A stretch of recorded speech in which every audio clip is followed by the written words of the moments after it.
जय हिंद दोस्तों, मैं आप सभी को आइडियल स्टडी पॉइंट में स्वागत करता हूं। मैं आप सभी के बीच लेकर आ गया हूं क्लास 10th के लिए आपका या फिर 12th के लिए आपका हिंदी सब्जेक्ट का जो व्याकरण खंड है ना, उसका मैं टॉपिक लेकर आ गया हूं वर्ण विचार। ठीक है, तो इसमें हम लोग वर्ण विचार के बारे में अच्छी तरह से पढ़ने वाले हैं। ठीक है, तो चलिए स्टार्ट करते हैं। पहले हम वर्ण विचार के बारे में अच्छी तरह से आपको बता दें। तो देखिए, वर्ण विचार के मतलब हम आपको बताते हैं। सबसे पहले वर्ण होता क्या है। तो भाषा के सबसे छोटी इकाई को वर्ण कहा जाता है। तो भाषा के सबसे छोटी इकाई को वर्ण कहा जाता है, जिसका खंड या टुकड़ा नहीं किया जा सकता है। आप पढ़े ही होंगे। आगे देखिए, वर्ण क्या में देखा जाए तो वर्ण की संख्या कितना बताया गया है, 44 होते हैं। कौन कौन होते हैं, तो इधर देख लीजिए। इधर आपका स्वर में 11 गो होते हैं। ठीक है, और व्यंजन में 33 गो वर्ण होते हैं। ठीक है, अब स्वर में कौन कौन आते हैं, पहले हम इसको चर्चा करेंगे। तो स्वर में आ हर्षई दीर्घई हर्षौ दीर्घौ री ए ऐ ओ औ। और दो चीज इसमें अंग और अह, इसमें अंग और अह को छोड़ दिया गया है। ठीक है, सिर्फ इसमें क्या यहाँ तक अ तक ले लिया गया है, जो कि स्वर 11 गो होते हैं। ठीक है, आगे देखा जाए तो इसको जो है, इस स्वर को देखिए कितने भागों में, 4 भागों में बांट दिया जाता है। तो कौन कौन जी, तो देख लीजिए यहाँ पे 4 भाग में बांट दिया गया है। पहला है मूल या ह्रस्व स्वर, दूसरा है दीर्घ, और तीसरा है संयुक्त स्वर, और चौथा है अयोग व। ठीक है ना, तो इस तरह से। तो पहला हम बात करते हैं मूल या ह्रस्व स्वर की। तो मूल या ह्रस्व स्वर में अ, छोटी, छोटा उ और री होता है। और दीर्घ स्वर में आपका आता है आ, दीर्घई, दीर्घऊ, ए, ऐ, ओ, औ, ये होते हैं। तो दीर्घ स्वरों की संख्या अगर पूछा जाए तो कितना होता है, तो 7 गो होता है। कितना होता है, 7 गो। और मूल ह्रस्व स्वर की संख्या पूछा जाए तो 4 गो बताना है। ठीक है, आगे देखिए, अगर आपसे स्वर संयुक्त स्वर पूछा जाए तो संयुक्त स्वर में ए, ऐ, ओ, औ, यानी कितने होते हैं, 4 ठो होते हैं संयुक्त स्वर में। ठीक है, और ये बने कैसे हैं ये भी हम बताए हैं यहाँ पे। तो देखिए, ए कैसे बना है, ओ और ई के मेल से ए हो जाता है। औ कैसे बना है, ओ और ऊ से ओ बनता है।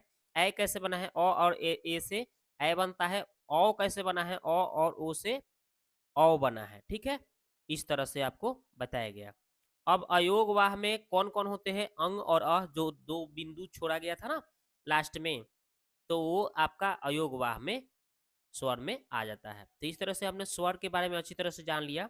अब चलते हैं व्यंजन की ओर चलते हैं। ठीक है, तो देखिए यहाँ पे व्यंजन की संख्या कितनी है, 33 बताया गया है। कवर्ग होता है, कवर्ग यानी क ख ख, चवर्ग यानी च छ छ, टवर्ग, ट ठ ठ, तवर्ग, त थ थ, अपवर्ग, प फ फ, ये सब। यानी कि ये आपका 5 बचे कितना हो गया, 25। ये तो 25 जो होते हैं दोस्तों, आपका क ख ख से लेकर कहाँ तक, प फ फ तक 25 को जो होते हैं, इसको हम लोग स्पर्श व्यंजन कहते हैं। ये टोटल कितने होते हैं, 25 होते हैं, याद रखिएगा स्पर्श व्यंजन में। क से लेके म तक, ठीक है ना, क ख ख से लेकर प फ फ तक ले जितने होते हैं, 5 बचे 25, ये आपका स्पर्श व्यंजन होते हैं, याद रखिएगा। आगे देखते हैं, यरलव जो होते हैं, यरलव ये 4 होते हैं। यरलव ये 4 होते हैं, ये इनको हम लोग अंतस्थ व्यंजन बोलते हैं।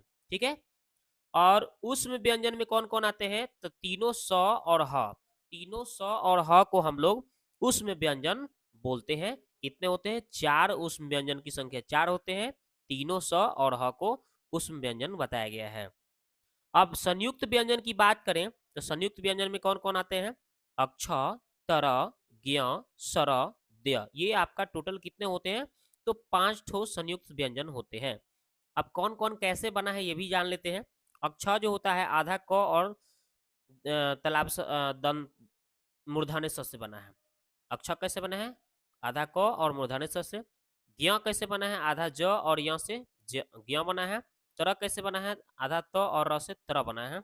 स्र कैसे बना है, आधा तालाबे स और र से स्र बना है। और द्य कैसे बना है, आधा द य से द्य बना है। ठीक है, इस तरह से आपका संयुक्त व्यंजन बना हुआ है। अब उत्क्षिप्त व्यंजन कौन कौन होते हैं, तो ये देखिए, उत्क्षिप्त व्यंजन में आपका नीचे जो बिंदु रहता है ना, एगो र में रहता है और एगो ढ में उत्क्षिप्त नीचे बिंदु वाले को उत्क्षिप्त व्यंजन दुगो होता है, इसको बोला जाता है।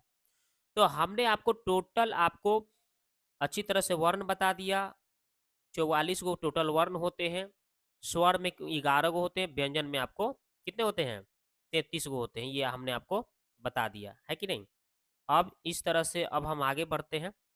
अल्प अल्प प्राण कौन कौन से होते हैं ये भी जान लेते हैं। अल्प प्राण कभी कभी पूछ देता है एग्जाम में, ये भी जान लेते हैं। तो अल्प प्राण में आपका देखिए, वर्ग का पहला, तीसरा और पांचवा जो होता है, और सभी अंतस्थ जो होते हैं, चाहे सभी स्वर होते हैं, ये सभी के सभी आपका अल्प प्राण कहलाते हैं।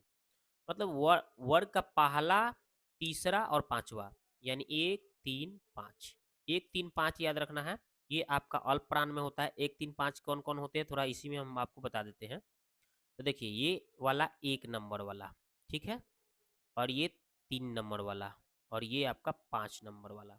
ये जितने हमने लाइन काटा है, इस लाइन पे जौन जौन आया है, ये सभी आपका अल्प प्राण में आएंगे। ठीक है, अल्प प्राण के बारे में समझ गए, यानी पहला क च ट त प, ये तीसरा वाला ग ज ड, ये सब है ना, और लास्ट वाला अंग य न, ये सब म है ना, इस तरह से। तो ये सभी के सभी कौन सा था? अल्प प्राण था। ये समझ गए, पहला और तीसरा और पांचवा जान गए। अब अंतस्थ भी आता है, इसमें अंतस्थ और सभी स्वर। अंतस्थ कौन कौन होता है? तभी हम आपको बताए थे कि यर लव को भी इसी में आपको अल्प प्राण में ही रखा जाएगा, अंतस्थ वाला। और स्वर जो जितने भी स्वर होते हैं 11 है ना, जितने भी स्वर 11, ये भी आपका अल्प प्राण में आएगा। तो समझ गए कि अल्प प्राण कौन कौन होगा। ठीक है, अब देखते हैं महाप्राण। महाप्राण में तो वर्ग का दूसरा, चौथा, है ना, और सभी उसमें व्यंजन। तो दूसरा और चौथा जो बचा था उसमें व्यंजन में, उसको देख लेना है। देखिए, तो ये दूसरा वाला लाइन में हमने ये काट लिया, ठीक है, और चौथा वाला जो लाइन काट लिया। अल्प प्राण में छोड़कर जो बच गया था उसको महाप्राण बोला जाएगा, यानी दूसरा वाला में जो लाइन में आता है और तीसरा वाला में, उसको हमको महाप्राण बोलना है। और उस व्यंजन में तीनों सौ और एगो ह आता है, ये भी आपका महाप्राण में आ जाएगा। ठीक है, तो महाप्राण भी समझ गए। ठीक, अब देखते हैं घोष। घोष कौन कौन होता है जी? तो वर्ग का तीसरा, चौथा, पांचवा, यानी 3 4 5। ठीक है, 3 4 5 को ध्यान देना है। ठीक है, और सभी अंतस्थ और ह। चलते हैं तो घोष के बारे में, घोष के बारे में जानते हैं। क्या याद करना है? 3 4 5 घोष, 3 4 5, यानी कि इसमें आप देख लीजिए 3 नंबर में जो आ रहा है, और 4 नंबर में जो आ रहा है, और 5 नंबर में जो आ रहा है। ठीक है, तीसरा लाइन, चौथा लाइन, पांचवा लाइन जो होगा आपका 3 4 5, ये आपका घोष कहलाएंगे। ठीक है, 3 4 5 समझ गए, घोष। और इसमें क्या बताया गया था? इसमें आपका सभी अंतस्थ और ह। तो सभी अंतस्थ कौन कौन होता है? तो सभी अंतस्थ वाला भी हो जाएगा आपका, अंतस्थ में आपका यरलव हो जाएगा, और एक ह है ना, ये भी आपका क्या आ जाएगा? घोष में आ जाएगा। ठीक है, अब देखते हैं अघोष। अघोष में कौन कौन आएंगे? तो वर्ग का पहला, दूसरा और तीनों सौ। ठीक है, यानी वर्ग का पहला और दूसरा जो बच गया था, पहला और दूसरा जो बचा था ना, घोष वाला को छोड़कर जो बच गया वो अघोष में चला जाएगा। ये पहला, ये दूसरा बचा था, तो ये और आपका तीनों सौ, इसमें आपका आ जाएगा कौन सी? अघोष कहलाएगा। ठीक है, तो ये आप ये भी समझ गए कि अघोष कौन कौन होगा। अब थोड़ा हम ऑब्जेक्टिव कर लेते हैं इस पर। देखिए, निम्न में कौन व्यंजन अल्प प्राण है? तो अल्प प्राण में हम आपने आपको बताया था ना कि 1 3 5 बताया था ना। तो एक यानी प्रथम में कौन सा है? च तो दिख रहा है, ठीक है ना, तो ये आपका हो जाएगा कौन सा? आपका अल्प प्राण में आ जाएगा। अब देखते हैं निम्न व्यंजन में महाप्राण। तो महाप्राण में क्या हो जाएगा? 1 3 5 को छोड़कर कौन कौन बच रहा था? 2 और 4, यानी 2 4 वाला महाप्राण में जाएगा। तो 2 नंबर में 6 होता है ना, दूसरा च 6, तो ये दूसरी में 6 हो जाता है। ठीक है, तो ये आपका महाप्राण हो जाएगा। आगे देखते हैं कौन सा घोष है? घोष वर्ण। तो घोष वर्ण में क्या बताया गया था? 3 4 5। तो देखते हैं हाँ ये और एक बार और बताया गया था अंतस्थ, यानी य र ल व बताया गया था ना, य र ल व, ये भी आपका क्या होता है, घोष में आ जाता है। तो आपका वह आया ना, तो ये आपका क्या हो गया, घोष वर्ण हो गया। अब अघोष में कौन कौन आ जाता है, अब अघोष में देखना है तो कौन कौन होता है, अघोष में कौन कौन होता है, अघोष में थोड़ा सा हम फिर से अब एक बार दिखा देते हैं। अघोष में क्या होता है, अघोष में पहला और दूसरा और तीनों स, पहला दूसरा और तीनों स, ठीक है। तो पहला दूसरा, तो पहला में तो आता है ना जी, तो इसलिए यही उत्तर हो गया। और तीनों स, तो तीनों स तो दिख नहीं रहा है। आगे देखते हैं, निम्न में कौन सा ऊष्म व्यंजन है, ऊष्म, तो ऊष्म व्यंजन में क्या होता है, तीनों स होता है, तो इसमें एगो स आ गया ना, तो यही आपका ऊष्म व्यंजन कहलाएगा। अब हम थोड़ा वर्णों का उच्चारण सीखेंगे, चलते हैं वर्णों का उच्चारण सीखते हैं। तो चलिए, वर्णों के उच्चारण में बताया गया है कि कंठ से कौन कौन होता है, कवर्ग, यानी क ख ख जितना पढ़ा जाता है ये सब कंठ से पढ़ा जाता है। तालव्य यानी तालु से, चवर्ग यानी च से जितने पढ़े जाते हैं आपका तालव्य से पढ़े जाते हैं, चवर्ग होते हैं, ठीक है ना। तालव्य चवर्ग को कहा गया है, कंठ क ख को कहा गया है, और मूर्धा, मूर्धन्य मतलब मूर्धा, चवर्ग ट ठ ठ जितने भी होते हैं ये मूर्धा से पढ़े जाते हैं। और त थ द थ जो होते हैं आपका दंत से पढ़ा जाता है, त थ द ये जितने हैं दंत से। ओष्ठ से कौन पढ़े जाते हैं, प फ फ, यानी बिना ओठ हिलाए किसी से कहा जाए कि आप प फ फ पढ़िए तो नहीं पढ़ पाएंगे, यानी प फ फ जो होते हैं आपका ओष्ठ से पढ़े जाते हैं। और बिना दांत वाले इंसान से कह दिया जाए कि आप तथा तथा पढ़िए तो वो भी नहीं पढ़ पाएंगे, यानी दांत का सहारा लिया जाता है कथी, तथा तथा को पढ़ने में, और रोष्ट का सहारा लिया जाता है प फ फ पढ़ने में। मूर्धा के सहारा से क्या टठ टठ पढ़ा जाता है, और तालु के सहारे से च छ छ, और कंठ के सहारे से क ख ख पढ़ा जाता है, ठीक है। ये समझ गए। अब थोड़ी सी और बात, कंठ में और भी आ जाता है, ओ और आ जाता है, और ह आ जाता है, और विसर्ग लगा हो तो कंठ में आता है। और तालु में और छोटी बड़ी और य और तलाबिश ये भी आपका तालु में ही आ जाता है। और मूर्धा में आपका री र मूर्धन्य से, ये मूर्धा से ही पढ़े जाते हैं। और दांत से एगो दंती से भी पढ़ा जाता है, और ओठ से छोटा ऊ बड़ा ऊ ये ओठ से ही पढ़े जाते हैं, ओठ से ही। और थोड़ा सा बात जान लीजिए, कंठ और तालु दोनों का मिक्स करके ए और आय पढ़ा जाता है। और कंठ और ओष्ठ, कंठोष्ठ मतलब कंठ और ओष्ठ से कौन कौन चीज पढ़ा जाता है, ओ और औ। और दांत, दांत और ओठ से कौन चीज पढ़ा जाता है, वो पढ़ा जाता है, ठीक है। तो हमने उच्चारण को अच्छी तरह से जान लिया, अब चलते हैं सवाल। तो पहला ऑब्जेक्टिव हमने लिया है कि ग, आपको बताए हैं क ख ख काथी से, तो कंठ से बताए हैं ना। आगे देखिए, म आ गया, तो प फ फ काथी से, ओठ से बताए हैं आपको। अंग, अंग भी क्या थी से भाई, कंठ से होता है, क ख ख में आएगा। आपको बताए हैं तथा तथा बिना दांत से आप नहीं पढ़ सकते, यानी दंत से। आपको फिर ये भी बताया गया है व्यंजन के कितने प्रकार होते हैं भाई, तो व्यंजन के 3 गो प्रकार होते हैं, बताया है ना, अंतस्थ, उष्म और कौन सी, अंतस्थ होता है, उष्म होता है और स्पर्श होता है, ठीक है ना। अब आपका नौ, नौ का उच्चारण यानी ट ठ की बात है तो मूर्धा से होता है, ठीक है ना। और द का उच्चारण तथा तथा द का उच्चारण दंत से, तथा तथा। और आगे देखिए, व्यंजनों के अंत में क्या हलंत लगाने पर उसका मान होता है आधा। अगर कोई भी व्यंजन अगर आप लिखते हैं और उसमें हलंत लगा देंगे तो ये आधा पढ़ाएगा, आधा का हो गया, ठीक है ना, इस तरह से। और दीर्घ ई, दीर्घ ई जो होता है आपको, इसको हम दीर्घ ई को क्या कहते हैं, दीर्घ स्वर बोलते हैं, ठीक है। आगे देखिए, यदि ए के बाद कोई भी भिन्न स्वर आए तो ए के किस में परिवर्तित हो जाता है, अय में परिवर्तित हो जाता है, ठीक है ना। ए के बाद कोई भी आपका व्यंजन, कोई भी स्वर आए तो ए के तो क्या हो जाता है, ए का अय हो जाता है, ठीक है। प का उच्चारण स्थान प फ फ आपको ओठ से पढ़ना है, बताया ही है आपको। और क ख ख जो है आपका कंठ से पढ़ना है। और ध का उच्चारण तथा तथा है ना, तो दंत से पढ़ना है, ठीक है ना। आगे देखिए, एक ध्वनि जब दो व्यंजनों से संयुक्त हो जाए तब वह कहलाती है, क्या कहलाती है, संयुक्त ध्वनि कहलाती है। आगे देखिए, अब हम क्या देखेंगे, आगे बताया जा रहा है कि, आगे क्या बताया जा रहा है, छ का उच्चारण स्थान, ठीक है।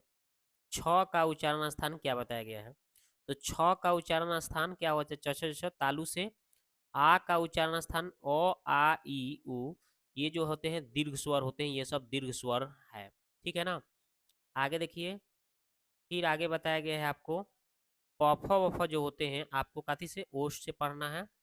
ठीक है ना। और आगे देखिए ट ठ ठ जो होते हैं आपको मूर्धा से पढ़ना होता है। आगे देखते हैं दोस्तों, अब बताए ऑब्जेक्टिव हम लोग लिखते हैं डायरेक्ट, जो एग्जाम में पूछे जा चुके हैं वैसे ऑब्जेक्टिव लेंगे। ठीक है, और पूछे जाएंगे। तो पहला क्वेश्चन ये है प का उच्चारण स्थान, प फ फ कथी से, तो ओष्ठ से पढ़ा जाता है, हमने आपको बताया ही है। व्यंजनों के नीचे जब तिरछी चिन्ह ये इस तरह से लग जाता है तो इसको क्या कहा जाता है, तो हलंत कहा जाता है। आगे देखिए, स्वरों के उच्चारण में लगने वाले समय के आधार पर स्वर वर्ण के कितने भेद होते हैं, तो 3 भेद होते हैं, बताए ही हैं आपको। च का उच्चारण स्थान क्या होता है, तालु, च से तालु से पढ़ा जाता है। निम्नलिखित में कौन सा अंतस्थ व्यंजन होता है, तो यरल जो होता है अंतस्थ व्यंजन होता है। आगे देखते हैं एकमात्र स्वर निम्न में से कौन से हैं, तो ह्रस्व स्वर। ठीक है, यहाँ पे मैं डायरेक्ट ऑब्जेक्टिव का आंसर ही लिख लिया हूँ। ठीक है ना। आगे है मुक्ताक्षर की अंतिम ध्वनि क्या होती है, तो स्वर होती है ना। आगे देखते हैं,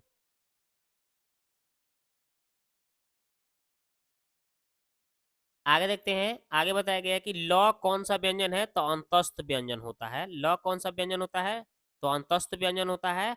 और ये निम्नलिखित में चिन्हों का इकहरा उदाहरण चिन्ह कौन सा है, तो ये हो गया आपका इकहरा उदाहरण का चिन्ह। आगे देखते हैं अंतिम ध्वनि, अंतिम ध्वनि इसको थोड़ा बढ़ा लेते हैं। आगे बताया गया है कि अंतिम ध्वनि स्वर होती है तो क्या होता है, मुक्ताक्षर। अक्ष तर ज्ञ कौन सा व्यंजन है, तो संयुक्त व्यंजन। वर्णों के उच्चारण के समूह को क्या कहते हैं, तो वर्णमाला कहते हैं। आगे देखते हैं, निम्नलिखित चिन्हों में विस्मयादि बोधक चिन्ह कौन सा है, तो ये विस्मयादि बोधक का चिन्ह है। हिंदी में ह्रस्व वर्ण कितने होते हैं, तो 4 होते हैं। अ का उच्चारण स्थान क्या है, तो कंठ से किया जाता है। र तथा अक्ष का उच्चारण स्थान मूर्धा से किया जाता है।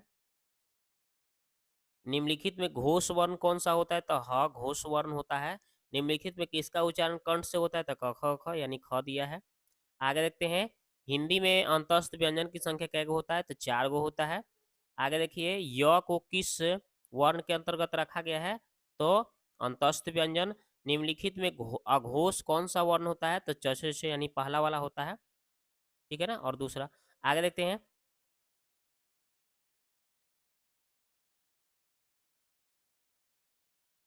आगे देखते हैं, तो हम लोग पढ़ लिए कि निम्नलिखित में कौन सा अघोष वर्ण है, तो आपका च। स का उच्चारण स्थान तालाबी स यानी तालु। ई दीर्घ ई का उच्चारण स्थान क्या होता है, तालु ही होता है। आगे देखते हैं ल का उच्चारण स्थान तो दंत होता है ना। आगे देखते हैं व्यंजनों के अंत में हलंत लगाने से उसका मान क्या हो जाता है, तो आधा हो जाता है। आगे देखते हैं द का उच्चारण स्थान क्या होता है, तो दंत होता है। ठीक। आगे देखते हैं आ दीर्घ ई और बड़ा ऊ क्या है, जो दीर्घ स्वर वर्ण होता है।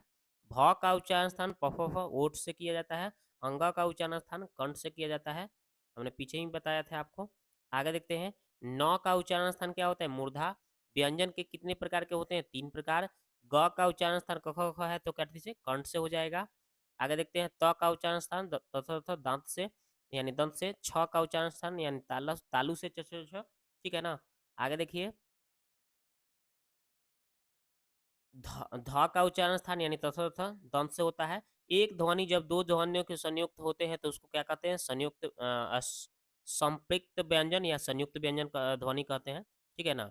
आगे है फ का उच्चारण स्थान तो प फ फ ओठ से पढ़ा जाता है। ट का उच्चारण स्थान मूर्धा से पढ़ा जाता है। और ये लास्ट क्वेश्चन है, निम्न चिन्हों में कौन कौन संयोजक है, तो ये संयोजक होता है, दो दूगों को जोड़ता है, जैसे माँ बाप। ठीक है ना। तो देखिए ये क्या किया है, संयोजक चिन्ह से जोड़ा गया है माँ बाप को। ठीक है, इस तरह से। तो ये दोस्तों आपको वीडियो कैसा लगा, आप जाके कमेंट बॉक्स में प्यारा सा कमेंट कीजिए ताकि मैं व्याकरण खंड का दूसरा वीडियो लेकर आऊँ। ठीक है।